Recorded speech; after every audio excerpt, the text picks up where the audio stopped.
David prayed, "Guard my life, for I am devoted to you. You are my God." What about you? Are you devoted to God? Would you like to be? Welcome to Truth Talk with Ed Skipper every Monday, Wednesday, and Friday. David prayed this prayer because he was in trouble. Enemies were threatening him. And we got to remember that in the Old Testament, God had made a covenant with Israel, and David is the king of Israel. And that covenant said that if you will obey me, I will bless you, keep you free from disease, and give you good crops, and give you victory in war, and so forth. And David is saying, I qualify, I believe. I'm devoted to you. Devotion comes how? How do you get devoted to God? You gaze upon who He is and what's revealed in His Word, and you find that He's worthy of our devotion.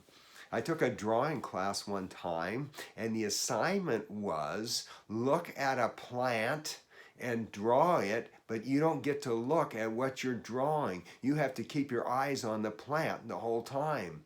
Well, my drawing came out terrible, as you might expect, because I wasn't looking at what I was doing. But what they were trying to teach us was to observe very closely the thing that we draw.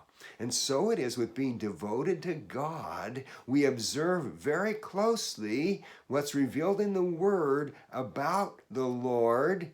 And the result is we're devoted to Him. When we learn that He is holy and righteous and loving and good and faithful and wise and powerful and so forth, we conclude, you are worthy of my devotion. So David prays, guard my life, for I am devoted to you. You are my God. Let's take those 4 words, you are my God, one at a time. You are my God. No one else, nothing else. Not family, not health, not status, not wealth, not pleasure, but you alone are my God. You are my God. Currently, I believe you are active in this world. You are at work, and I choose to cooperate with you.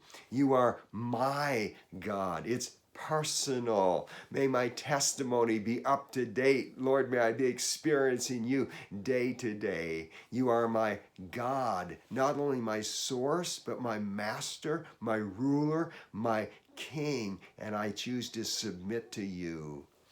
When my daughter was a young teen, one of my daughters, she had this spiritual experience, a conversion experience in which she wept and was sorry that she had been resisting God and chose to accept His grace. And it was a beautiful thing. And I was visiting a church shortly after that on the northern Oregon coast. I didn't know anyone. I just walked into this church, and I was prompted to share testimony about what my daughter had recently experienced. And it was a difficult thing to do because I didn't know anyone. I ended up not sharing that testimony out of fear, and I regretted that.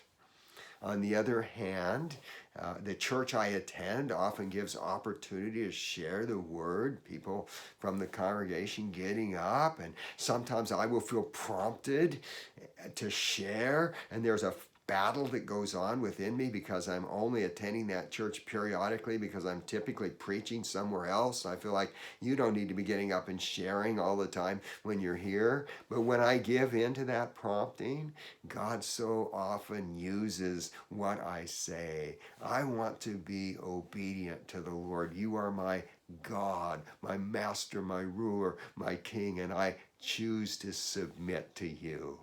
Now, if you're finding Truth Talk practical, engaging, and biblically sound, subscribe, engage in some way, give me some feedback.